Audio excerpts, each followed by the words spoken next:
আসসালামু আলাইকুম সম্মানিত দর্শক বন্ধুগণ। আমি এই মুহূর্তে আছি ময়মনসিংহ জেলার হালুয়াঘাট উপজেলার ১ নং ভবনকড়া ইউনিয়নের বানাইচিরিঙ্গি এলাকায়। এই বানাইচিরিঙ্গি যে গ্রাম রয়েছে এটি শেষ প্রান্তে, অর্থাৎ যেখানে বাংলাদেশ ভারত যে সীমান্ত এলাকা রয়েছে সেই জিরো পয়েন্টে বসে আছি। বাংলাদেশের সীমানা থেকে আর ভারতের এই যে দেখতে পাচ্ছেন রুট মাত্র অল্প কয়েক গজ, ইচ্ছা দিয়ে যাওয়া যায়, কিন্তু আন্তর্জাতিক আইন ভঙ্গ করে এই সীমানা অতিক্রম করে ভারতের ভূখণ্ডে পা রাখবো না। যার জন্য আমরা এখানে কয়েকজন বসেছি বাংলাদেশ ভারতের সীমান্তবর্তী এলাকার একদম বাংলাদেশের লাস্ট ভূখণ্ডে। আমি চলে বিকালবেলা হাঁটতে এই বানাইচিঙ্গি পাড়া একাই। এখানে আসলে আমি গারো পাহাড়ের ভিতর দিয়ে প্রবেশ করে কিছু দূর অগ্রসর হওয়ার পরে দ্বিধাদ্বন্দ্ব পড়ে, এখন এখানে দুর্গম পাহাড় পাড়ি দিয়ে যখন অগ্রসর হচ্ছিলাম তখন কাউকেই কাছ পাচ্ছিলাম না, মনে হচ্ছিল যে আমি ফিরে যাই। কারণ আপনারা জানেন যে এই হালুয়াঘাট, শেরপুর, নালতিয়াবাড়ি এই সমস্ত এলাকায় ভারত থেকে বন্য হাতি এসে প্রচুর তাণ্ডব চালিয়ে যায়, মানুষের ঘরবাড়ি ভেঙে ফেলে, এমনকি ফসলি জমি পর্যন্ত নষ্ট করে ফেলে।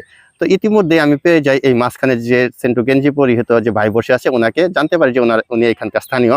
ওনাকে রিকোয়েস্ট করি যে ভাই, আমি আপনাদের এলাকায় এসেছি, আমাকে আপনি বাংলাদেশের শেষ প্রান্ত থেকে যদি একটু ঘুরিয়ে নিয়ে আসতেন তাহলে অনেক উপকৃত হতাম। তো উনি আমার কথা মতো এখানে নিয়ে আসে। তো এখন আমরা যে জায়গায় বসে আছি এটি একদম ভারতীয় সীমান্তবর্তী এলাকা। আপনি দেখতে পাচ্ছেন যে পিছনে যে একটি কক্ষ দেখা যাচ্ছে এটি হচ্ছে ভারতীয় বিএসএফ এর টহল টিমের যে কক্ষ, এটি এখানে কিন্তু ভারতীয় বিএসএফ টিম টহল দিচ্ছে। তো তারই মাঝে আমরা এখানে বাংলা ভূখণ্ড বসে নিরাপদ দূরত্বে, ইনশাল্লাহ কোনো সমস্যা হবে না। তো আমি এই এলাকা সম্পর্কে আমার এই শ্রদ্ধেয় বড় ভাইয়ের কাছ থেকে দুই একটি কথা জিজ্ঞাসা করবো। ভাই আসসালামু আলাইকুম। ওয়ালাইকুম আসসালাম। ভাই ভালো আছেন আপনি? জি আলহামদুলিল্লাহ। ভাই অনুগ্রহ করে যদি আপনার নামটি বলতেন। আমার নাম মোহাম্মদ ফয়জুর রহমান। ফয়জুর রহমান ভাই। তো এখানে গ্রাম বানাইচিরিঙ্গি পাড়া। আচ্ছা, বানাইচিরিঙ্গি পাড়া, যাক আলহামদুলিল্লাহ। তো ভাই আপনাদের এলাকায় আমরা আসছি এই পাহাড় দেখার জন্য এবং ভারত বাংলাদেশ যে সীমান্তবর্তী এরিয়া রয়েছে এটি দেখার জন্য। তো এখানে আপনাদের এলাকা সম্পর্কে দুই একটি কথা আমাদের সামনে তুলে ধরেন যে এই পাহাড়ি এলাকায় বসবাস করে আপনাদের কাছে কেমন অনুভূতি হয়? যাক আলহামদুলিল্লাহ, আমরা পাহাড় অঞ্চলে বসবাস করি, আমাদের অনেক সুবিধা, অনেক শান্তিতে আছি। আল্লাহ পাক অনেক শান্তিতে রাখছে, সুখে রাখছে।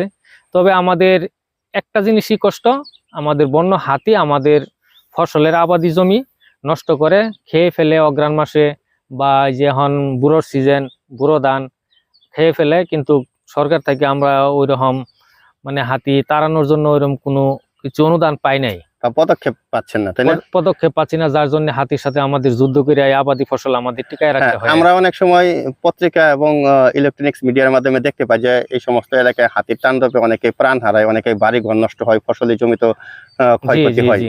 গেছে বার এই বুড়োর সিজনে আমারই আপন ফুফাতো ভাই মারা গেছে ধান কাটার সময়, ওই সামনেই মারছে, একটু ফাঁকে মারছে। তো হাতিগুলো কি দিনের বেলায় আসে না রাতের বেলায়? রাতের বেলা। হাতির সাধারণত দিনের বেলায় লোকালয়ে আসে না, দিনের বেলায় পাহাড়ে থাকে, সন্ধ্যার পরেই বের হয়ে। তো এখানে আপনার জায়গা জমি কতটুকু আছে? জায়গা আমার 4 একর আছে। 4 একর। এগুলি আবাদি জমি, বুড়ো ক্ষেত। বুড়ো ক্ষেত।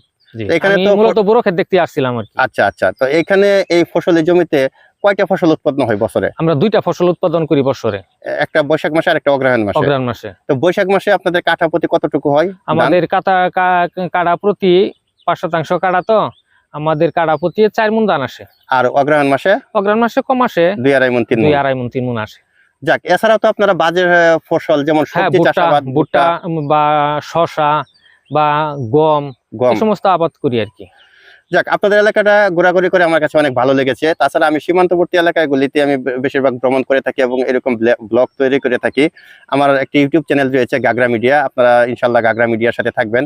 গাগরা মিডিয়া বলতে আমাদের গ্রামের নাম ঘাগরা, গ্রামের নাম অনুসারে আমি ইউটিউব চ্যানেলটা করেছি।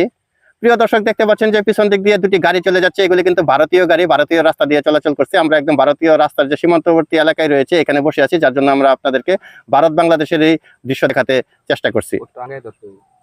তো ভাইয়া, এখানে আপনাদের এলাকায় আসলাম, আপনাকে অসংখ্য ধন্যবাদ। আপনি অনেক মূল্যবান সময় ব্যয় করে আমাদেরকে সময় দিয়েছেন, আপনি কাজে ব্যস্ত ছিলেন, নিয়ে আসলাম। তো এখন আমি কথা বলবো আমার এই পাশে আরেকজন মুরব্বী ভাই, উনি সেই বাগেরহাট থেকে এসেছে, খুলনা বাগেরহাট থেকে। তো ভাই কেমন আছেন আপনি? আলহামদুলিল্লাহ ভালো। ভাই আপনার নামটা যদি বলতেন একটু। শহীদুজ্জামান। ভাইয়ের নাম শহীদুজ্জামান, ভাই সেই বাগেরহাট থেকে এসেছে। ভাই এখানে এসে দেখে কেমন লাগছে আপনার কাছে? খুব ভালো লাগছে। যাক, ভালো লাগছে। আমাদের ময়মনসিংহ এলাকার যে সৌন্দর্য এটি তুলে ধরার জন্য আপনাকে ধন্যবাদ যে আপনি ঘুরতে আসছেন, যে সেটা আপনি এলাকার লোকজনের সাথে প্রকাশ করতে পারবেন। আরেক ভাই আছে এখানকার স্থানীয়, এই ভাই শুধু হাসতেছে, এই ভাই আসলে ক্যামেরার মাঝে কথা বলতে নারাজ। ওই ভাইকে অসংখ্য ধন্যবাদ, ওনাদেরকে পেয়েছি বলে আমি এত দূর পর্যন্ত আসতে পারছি, না হলে আমি হয়তো ভয়ে অনেক দূর থেকে চলে যেতাম। প্রিয় দর্শক, আপনাদেরকে এরকম সীমান্তবর্তী এলাকা এবং বাংলাদেশের প্রাকৃতিক সৌন্দর্য দেখানোর জন্য গাগরা মিডিয়া অঙ্গীকারবদ্ধ। আপনারা গাগরা মিডিয়ার পাশে থাকবেন, ইনশাল্লাহ গাগরা মিডিয়া আপনাদেরকে এরকম সুন্দর সুন্দর ভিডিও উপহার দিয়ে যাবে। সবাইকে অসংখ্য ধন্যবাদ। প্রিয় দর্শক, দেখতে পাচ্ছেন যে এই রাস্তা দিয়ে কিছু লোক হেঁটে যাচ্ছে। এগুলি কিন্তু ভারতীয় নাগরিক, তারা ভারতীয় লোক, তারা ভারতীয় এক এক জায়গা থেকে কাজকর্ম সেরে হয়তো বা তাদের নিজ নিজ গন্তব্য চলে যাচ্ছে। দেখতে পাচ্ছেন যে দিক দিয়ে আরেকটি মোটরসাইকেল চলে যাচ্ছে দ্রুত গতিতে। তো এই সমস্ত দৃশ্যগুলি আসলে যে কারো কাছে ভালো লাগবে। ইনশাল্লাহ দোয়া করবেন গাগরা মিডিয়া যেন বহুদূর এগিয়ে যেতে পারে।